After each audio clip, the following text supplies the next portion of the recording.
Welcome back to the Premier League preview show here on Citi TV. Benjamin Nketiah here. I'm here with Elike Mavotri and Susu Graham. We've been going through the games for this weekend. Let's get to some interesting thoughts. You know, because Yanum have been winning, and I say Yanum because Manchester United, those who have been in the wilderness for like the last 8 to 9 years, these days they've grown wings. They say Ten Hag has come, new wind blowing, things. Some people have even gone a step further by saying that because of that Manchester City victory, and if you remember correctly, that victory put them 1 point behind Manchester City. They were literally right back in the title race. Our debate for today is, can Manchester United be considered title contenders? Can Man United be considered title contenders? So let's take our quick debate, shenanigans, and then we'll come back and we'll get it underway.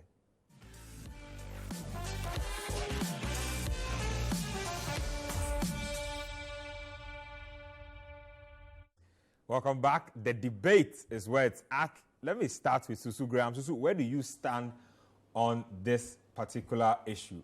United title contenders or not? Oh, I thought last week I said it on the scorecard that I thought they were title contenders. But after what I saw against Crystal Palace, because one game, the reason you have to be able to be keeping up, because you're already a bit far. There's already a bit of distance. You have to keep up. So, and the manner of the Crystal Palace draw, I think it didn't show the champions' mentality in that sense, because the title-winning teams, they're able to keep leads. It's one of the things. You have to be able to keep leads. You have to have that mentality to bounce back. And I didn't like how they behaved, when they were trying to keep that lead. They went a bit too defensive. I felt like they should have pushed on, scored a second goal before trying to shut up shop. Because when they brought on McTominay for, was it Anthony or something? I can't remember. And then you moved Bruno outside, and it's like McTominay was playing the number 10. Yeah. It's like they lost all their on-ball ability to try and be a bit more solid. And in the end, it didn't work.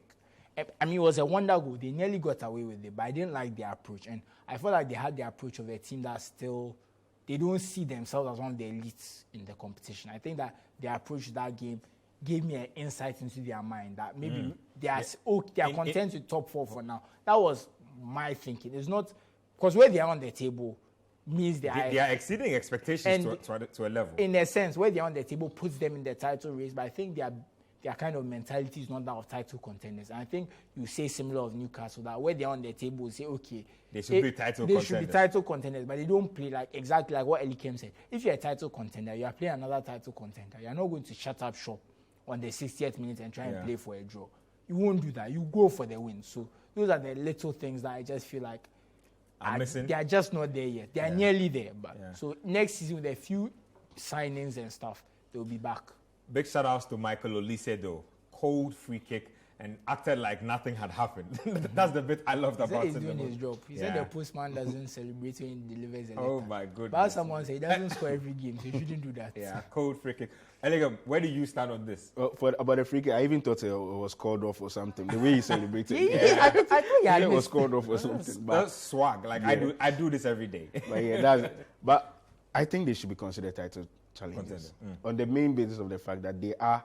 If you are considering City title contenders because they are 5 points behind us now, you should consider United. And look at their form to start the year. Let's not forget this: they are allowed to have a bad game. Everyone is allowed to have a bad game. Yeah. Up until the Crystal Palace, they are the only one who hadn't lost or who hadn't dropped points in the year. In the Premier League this year. 9 straight in all competitions. So you see, and a 93rd minute equalizer away at Selhurst Park is not the worst result in the world.